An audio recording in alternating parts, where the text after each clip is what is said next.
போதைப் பொருட்களற்ற சமூகத்தை உருவாக்க அடியெடுத்து வைப்போம். Be a part of the movement for a drug-free society. Essendon Marathon. Register now. குறைந்த விலை நிறைந்த தரம் தங்கள் தேவைகள் அனைத்தும் ஒரே இடத்தில். Jayachandran. GT Holidays, South India's #1 travel brand. You know you are special when you're with GT Holidays. Nakkheeran நேயர்களுக்கு வணக்கம். இன்றைய நிகழ்ச்சியில் இயக்குனர் திரு சங்ககிரி ராஜ்குமார் நம்மிடையே இணைந்திருக்கிறார். வணக்கம் சார்.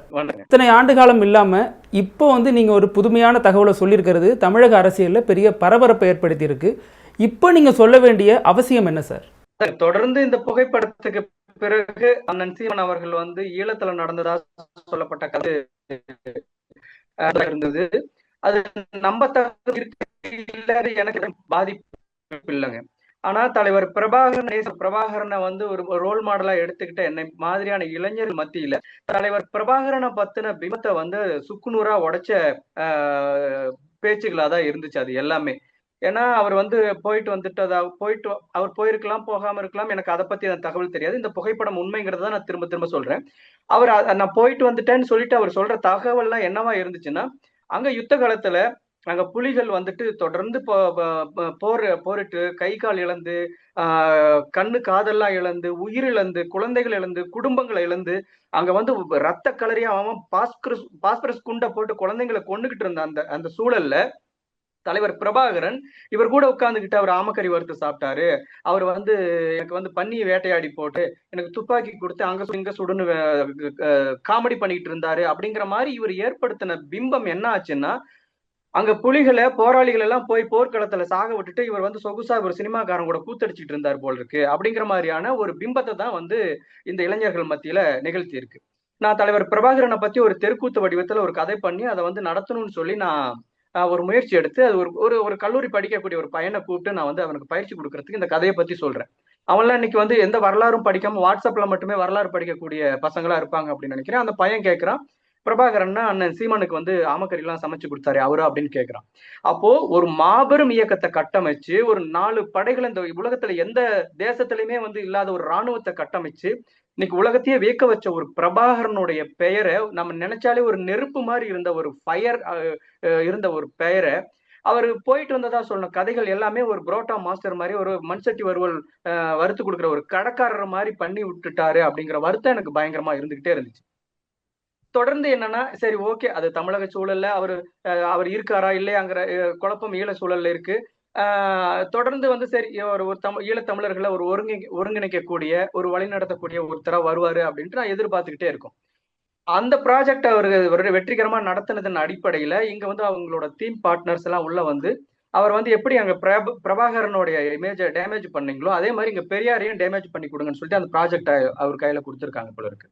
அப்போ இவர் தொடர்ந்து அங்க எப்படி அதே வேலையை திரும்ப பெரியாரை பத்தி இல்லாத உண்மைக்கு புறம்பான தவறுகளான அவர் அப்படி குறிப்பிடாத வார்த்தைகள் எல்லாம் சொல்லி பொதுவெளியில பேச ஆரம்பிச்சார். அதை தட்டி கேட்கும் பொழுதும் இந்த விடுதலையில் இந்த பக்கத்துல இருக்கு அப்படின்னு சொல்றது, அது இல்லைன்னு பிபிசி மாதிரியான பெரிய பெரிய ஊடகங்கள்லாம் அந்த மாதிரி ஒரு செய்தியை விடுதலையில் இல்லைன்னு எடுத்து போட்ட பிறகும் அதுக்கான ஒரு மன்னிப்போ கண்டனமோ எதுவும் இல்லாம தொடர்ந்து அவதூறு, தொடர்ந்து பெரியாருங்கிற ரொம்ப இழிவான மனிதருங்கிற மாதிரியான ஒரு பிம்பத்தை கட்டமைக்க ஆரம்பிச்சார். ஒருவேளை இப்ப அதையும் முடிச்சுட்டு இங்கேயும் இந்த தமிழக சூழல் இருக்கிற சமூக நீதிக்காக இருக்கக்கூடிய ஒரே ஒரு அரணா இருக்கக்கூடிய பெரியாரையும் இவர் டேமேஜ் பண்ணணுங்கிறது தான் அஜெண்டாவா எடுத்துட்டு பண்றாரு. அப்படிங்கும் பொழுதுதான் சரி, இதுக்கு மேலே நம்ம இந்த உண்மையை வெளிப்படுத்தாம இருக்கிறது ரொம்ப தவறாயிடும் அப்படின்ட்டு நான் அது சொல்ல ஆரம்பிச்சேன். நீங்க இந்த சீமானுக்கு நெருக்கடி தர்றதுக்காக தான் பண்றீங்க அப்படின்னும், திமுக உங்க பின்னணியில இருக்கு, தீகா போன்ற இயக்கங்கள் உங்களை இயக்குது அப்படிங்கிற மாதிரியும் சொல்லப்படுது. ஏன்னா ஈரோடு கிழக்கு தேர்தல் வரப்போது அதுல அவங்க போட்டியிடுறாங்க. இதற்கும் நீங்க பேசுறதுக்கும் முடிச்சு போட்டு பேசப்படுது சார். எனக்கு அண்ணன் சீமான் வெற்றி பெறட்டும், அவருடைய எம்எல்ஏக்கள் ஒரு 10 பேர் சட்டசபைக்கு போகட்டும், அவருடைய குரலா எனக்கு எப்படி ஒரு தமிழ் தேசிய உணர்வு இருக்கும் அது சார்ந்து ஒரு 10 பேர் இல்ல ஒரு 50 பேர் கூட போகட்டும். ஒரு பர்சனலா அவரை தெரிஞ்சவரா எனக்கு அவர் மேல அவரும் மரியாதை வச்சிருக்கேன். அவர் வெல்லட்டும், அவருடைய கருத்துக்கள் வெல்லட்டும். அதாவது இந்த மாதிரியான பிற்போக்குத்தனம் இல்லாத தமிழ் தேசியத்துக்கான கருத்துக்கள் வெல்லட்டும்ங்கிறதா என்னோட கருத்துங்க. அதுக்காக திமுக என்ன இயக்குதுன்னு சொல்றதெல்லாம் அப்பட்டமான நகைச்சுவையா தான் நான் எடுத்துக்கிறேன். ஏன்னா இதை 2 விதமா சொல்றாங்க. ஒன்னா, நான் என்ன பட விளம்பரத்துக்காக நான் அவரை பத்தி பேச ஆரம்பிச்சுட்டேன் அப்படின்னு ஒரு விதத்திலையும், திமுக பின்னணியில இருந்து இயக்குது. ஏன்னா இப்ப குளத்தூர் மணி ஐயா விடுதலை ராஜேந்திரன் அவர் சொன்னதன் அடிப்படையில் குளத்தூர் மணியை ஒரு வாட்டி கேட்டிருந்தார். இது இந்த புகைப்படம் எடிட் செய்யப்பட்ட புகைப்படம் அப்படின்னு சொல்லி சொல்றாங்களே அப்படின்னு சொல்லிட்டு நானே அவர்கிட்ட இதை பத்தி நம்ம வெளிப்படுத்தவே இல்லை. திரும்ப அவர் செங்கோட்டையன்கிட்ட தான் நான் கூப்பிட்டு கேட்டேன், ஏங்க எனக்கு நீங்க யார்கிட்டயும் சொல்ல வேணாம் அப்படின்னு சொல்லியிருந்தீங்க, நானே என்கிட்டயே கேட்கிறாருங்க இவரு அப்படின்னு கேட்டப்ப அது அவங்க ஒரு யூகத்தின் அடிப்படையில கேட்டிருப்பாங்க அப்படின்னு தான் சொன்னாங்க. இப்போ இந்த செய்தியை நம்ம முகநூல்ல போட்டு அது சன் டிவி மாதிரியான ஊடகங்கள்ல வந்த பிறகுதான் கொளத்தூர்மணி, அதாவது விடுதலை ராஜேந்திரன் வந்து பொது வழியில சொன்னாரு இந்த மாதிரி அந்த படம் வந்து எடிட் செய்யப்பட்ட படம் அப்படின்ட்டு கொளத்தூர்மணியை ஒரு வாட்டி என்கிட்ட கேட்டார். எனக்கே ஆச்சரியமா இருந்துச்சு. இது செங்கோட்டையன் கீது இது வந்து சொல்லியிருப்பாரோ அவர்கிட்ட அப்படின்ட்டு நான் செங்கோட்டையன் கேட்டேன். என்ன யார்கிட்டயும் சொல்ல வேண்டான்ட்டு நீங்க அவர்கிட்ட சொன்னீங்களா அப்படின்னு. இல்ல அவங்கள ஒரு யூகத்துல கேட்கறாங்களா இருக்கும், நீங்க அதை வந்து கண்டுக்காதீங்க, அது கொஞ்ச நாள் அப்படியே போயிடும் அப்படின்னாங்க. நான் அதுக்கு அப்ப கூட அவர்கிட்ட வந்து எனக்கு இதுக்கு தொடர்பு இருக்கு அப்படிங்கறத நான் தெரியப்படுத்திக்கவே இல்லை. அப்படி வந்து இன்னைக்கு நான் குறிப்பிடுற பெயர்கள் தான் எனக்கு பின்னாடி இருந்து ஸ்கிரிப்ட் கொடுக்குறாங்க, சுபவி ஸ்கிரிப்ட் கொடுக்குறாருலாம் இன்னைக்கு வந்து இணையத்துல பேசிட்டு கிடக்குறாங்க. அப்படிலாம் ஒரு ஸ்கிரிப்டை வந்து கொடுத்து வாங்கி பேசணுங்கிற எந்த விதமான தேவையும் எனக்கு கிடையாது. ஏன்னா அண்ணன் சீமான் வளரணும், அவருடைய இயக்கம் வளரணும், அவர் சார்பா சட்டமன்றத்துல பிரதிநிதிகளா போய் உட்காரணும்னு நினைச்ச அளவுக்கு கூட இங்க வேற எந்த கட்சிக்கும் எனக்கு வந்து ஆதரவா இருக்கணுங்கிற தேவை எனக்கு கிடையாது. எனக்கு இருந்த ஒரே ஒரு பிரச்சனை என்னன்னா, அவர் ஈழத்துல ஈழத்துல தலைவர் பிரபாகரனை எப்படி டேமேஜ் பண்ணாரோ அதே மாதிரி தமிழ்நாட்டுல வந்து பெரியார டேமேஜ் பண்ணணுங்கிறத வந்து அஜெண்டாவா எடுத்துக்கிட்டு அதை ரொம்ப வெளிப்படையா இன்னைக்கு வந்து மதவாதிகள், பிற்போக்குவாதிகள் நான் வரேன் ஒவ்வொருத்தரும் அதுக்கு வந்து சப்போர்ட்டுக்கு நான் ஆதரவு கொடுக்குறேன்னு சொல்லி வரவங்க எல்லாம் யாருன்னு பார்த்தா ஒட்டுமொத்த இந்தியாவையும் வந்து கலவரம் பண்ணிட்டு தமிழ்நாடு மட்டும் மிச்சம் இருக்கு, இங்கேயும் வந்து நம்ம வந்து இதையும் வந்து கலவர பூமியா மாத்தணும்னு காத்துக்கிட்டு இருந்த ஒரு கூட்டம் இவருக்கு சப்போர்ட்டா இருக்குது அப்படிங்கிற ஒரே காரணத்துக்காக தான் நான் இப்ப அதை சொல்ல தொடங்கினேன் ஒழிய எனக்கு திமுக பின்புலத்துல இருந்தோ இல்ல பெரியார் இயக்கங்கள் பின்புலத்துல இருந்திருந்தா நான் இதை எப்போ அவங்க கிட்ட சொல்லி இருந்திருக்கலாம். எனக்குன்னு சுய அறிவு இருக்கு, எனக்குன்னு சுய சிந்தனை இருக்கு. என்னைக்கு வந்து சமூக நீதிக்கு ஒரு தீங்கு வருது, சமூக நீதி இதனால் பாதிக்கப்படும்னு நான் நினைச்சேனோ அன்னைக்குதான் இதை சொல்லணும்னு நான் நினைச்சேன். இதுக்கு வந்து யாரும் எனக்கு வந்து கத்து கொடுத்து ஸ்கிரிப்ட் கொடுத்து பேசுற அளவுக்கு நான் ஒரு முட்டாள் கிடையாது. அந்த அளவுக்கு நான் ரொம்ப காசுக்காக வேலை செய்யறவனும் கிடையாது, இல்ல வேற எந்த தேவைக்காகவும் வேலை செய்யறவங்க கிடையாது. ஏன்னா அப்படி நினைச்சிருந்தேன்னா வெங்காயம் படத்துக்கு அப்புறம் எத்தனையோ கஷ்டங்களை தாண்டி வந்திருந்தாலும் நான் டைவர்ட் ஆகிருக்கலாம், திசை மாறி இருக்கலாம். இன்னைக்கும் பயாஸ்கோப்னு ஒரு மக்களுக்கான ஒரு படத்தை கொடுத்துட்டு தான் நான் உட்காந்துட்டு இருக்கேன். இதுவே படத்துக்கான விளம்பரமா இவங்க எடுத்துக்கிட்டாங்கன்னு சில கட்சிக்காரங்கள்லாம் பேசிக்கிட்டு இருக்கிறாங்க. படம் வந்து திரையரங்களை வந்து முடிஞ்சு அடுத்து பொங்கல் படங்கள்லாம் இப்ப வெளியில போயிட்டு இருக்கு. இப்ப நான் ஒருவேளை படம் திரையரங்கில் இருக்கும்போது இந்த வேலையை சொல்லியிருந்தா கூட இது வந்து படத்துக்கான ப்ரமோஷன் கூட சொல்லியிருக்கலாம். படம் வந்து முடிஞ்சிருச்சு, பிசினஸ் ஆயிடுச்சு, அதுக்கான வேலை முடிஞ்சு போச்சு. இன்னைக்கு வந்து இவர் தொடர்ந்து வந்து சமூக நீதிக்கு எதிராக ரொம்ப பச்சையா ரொம்ப ஒரு சங்கினா வந்து தோழர் நண்பர்னு சொல்ற அளவுக்கு எல்லாம் அவர் இறங்கி போய் வேலை செய்யும் பொழுதுதான் வந்து இதுக்கு மேலேயும் இவரை வந்து நம்ம காப்பாத்தி வச்சிருந்து என்ன செய்ய போறாரு இந்த தமிழ் சமூகத்துக்கு. அவர் வந்து தீங்கு விளைவிக்கிறதுக்காக இறங்கிட்டாரு, களத்துல இறங்கிட்டாரு, காசுக்காகவோ வேற எதுக்காகவோ ஒரு வேலை செய்ய ஆரம்பிச்சிட்டாரு.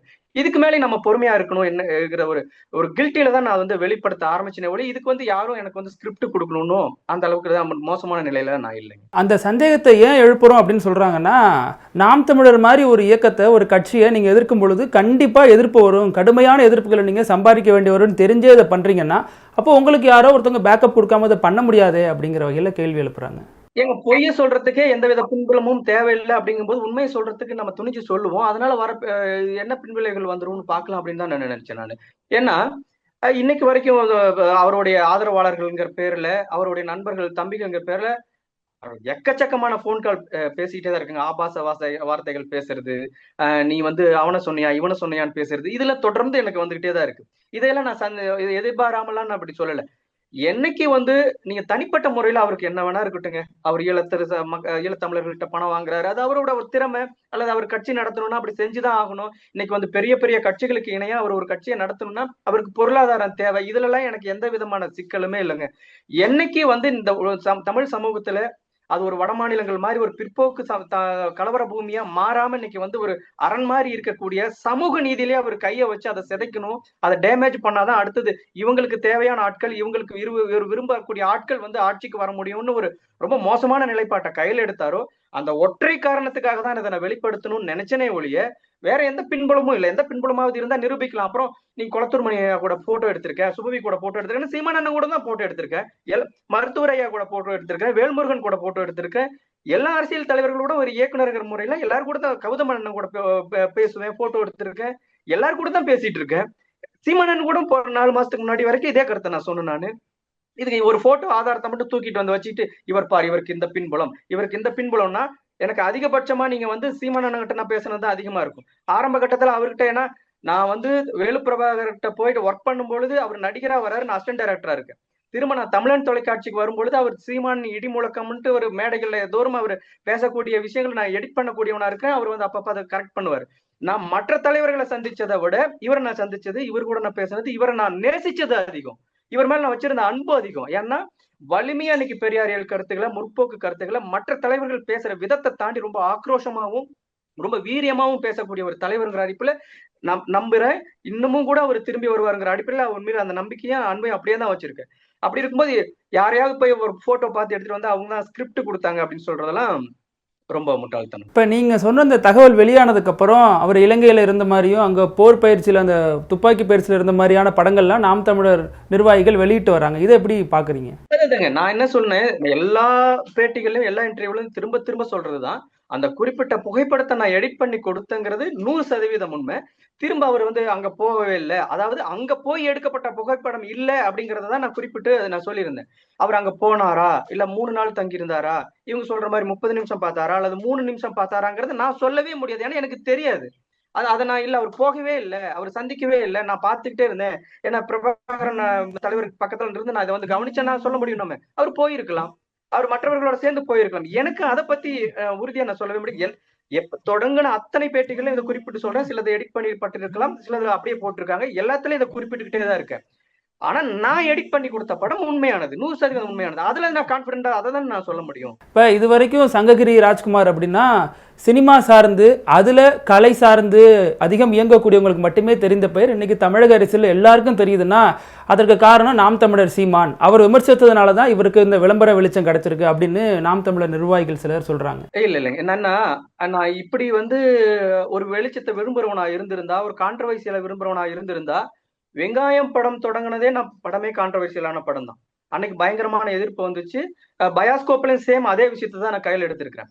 நான் ஒரு திரைப்பட இயக்குனரா வெளிச்சம் வேணும்னு நினைச்சிருந்தேன்னா அதுக்கு எத்தனையோ வேலைகள் நான் செஞ்சிருக்க முடியும். அது வந்து நான் நேசிக்கக்கூடிய ஒருத்தரை வந்து நான் பத்தி பேசணுங்கிற அவசியம்லாம் எனக்கு இப்பவுமே அவர் மேல எனக்கு அன்பு இருக்கு. ஏன்னா அவர் திரும்பவும் அவர் மாதிரி சிறந்த பகுத்தறிவாளர் இருக்க மாட்டாங்க. அவர் ஏதோ ஒரு காரணத்துக்காக இன்னைக்கு தடம் மாறி பேசுறாரு. திரும்ப அவர் இந்த சமூக நீதி பாதைக்கு திரும்புவார் அப்படிங்கிற நம்பிக்கையில நான் திரும்ப சொல்றேன். இப்படி அவர் மேல வந்து இல்லாத விஷயத்த எல்லாம் சொல்ல வேண்டிய அவசியமா எல்லாம் நான் அப்படிலாம் ஒருத்தவங்க சொல்ல வேண்டிய அவசியம் இல்லை. நான் செஞ்சதை செஞ்சேன்னு சொல்றேன். ஏன்னா இன்னைக்கு வந்து அதுதான் சமூக நீதிக்கு பாதுகாப்பா இருக்கும். இவர் சொல்றதுல வந்து இருக்கிற உண்மை வந்து ரொம்ப முரணா இருக்கு அப்படிங்கும் பொழுதுதான் நான் திரும்ப திரும்ப சொல்ல வேண்டியதா இருக்கு. எனக்கு அப்படி ஒரு விளம்பர வெளிச்சத்தை நான் விரும்புறவனு கிடையாது. ஏன்னா நான் கண்டென்ட்டை நம்புறவன், நான் கதையை நம்புறேன். அப்படியா இருந்தா வந்து இன்னைக்கு சினிமாவில எத்தனையோ விதமான வேறு விதமான விளம்பரங்கள்லாம் பிஆர்ஓ வச்சே பண்ணிட்டு போயிட முடியும். பிஆர்ஓவுக்கு நான் ஒரு குறிப்பிட்ட தொகையை கொடுத்தா அவங்க அந்த வேலையை செஞ்சுட்டு போறாங்க. சினிமாவில வந்து 2 படங்களை எடுத்து இன்னைக்கு அந்த 2 படங்களும் விமர்சன ரீதியா ஒரு வெகுவா மக்கள்கிட்ட போய் சேர்ந்து பாராட்டப்பட்டு இத்தனைக்கு பிசினஸ் பொருளாதார ரீதியாவும் நான் வெற்றி அடைஞ்ச ஒரு படத்தை எடுத்துட்டு விளம்பரத்துக்காக வந்து இந்த வேலையை செய்ய வேண்டிய அவசியமே இல்லை. நான் சினிமாவிலேயே சினிமா ரீதியாவே நான் பண்ணிட்டு போயிருக்க முடியும்.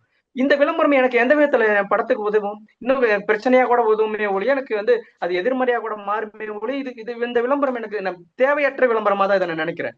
எனக்கு தேவையான விளம்பரம் என்னுடைய கண்டென்ட், என்னுடைய டைரக்ஷன், நான் அந்த படத்தின் மூலமா நான் சொல்லக்கூடிய கருத்து எனக்கு விளம்பரமா மாறுறதா நான் விரும்புறேன். இது அத்தியாவசியத்தின் பேர்ல சொல்ல வேண்டிய தேவைதானே ஒழிய இதுல எனக்கு என்ன விளம்பரம்னு எனக்கு ஒன்றும் புரியல. உங்களுடைய பரபரப்பான நேரத்துக்கு மத்தியில நேரம் ஒதுக்கி கருத்துக்களை பகிர்ந்து கொண்டதுக்கு நன்றி சார். ரொம்ப நன்றி. நக்கீரன் டிவிக்கு சப்ஸ்கிரைப் செய்யுங்கள். உங்கள் ஆதரவே எங்கள் பலம். ஆசிரியர்களுக்கு நண்பனாகவும் மாணவர்களுக்கு ஆசானாகவும் திகழும் தேர்வு வழிகாட்டி. ஒவ்வொரு பாடத்திற்கும் அனுபவமிக்க ஆசிரியர்களின் துல்லியமான தெளிவான விடைகள். CNC இருக்கு, தேர்வு பயம் எதற்கு? இது தீரன் பப்ளிஷிங் ஹவுஸ் விற்பனை வெளியீடு.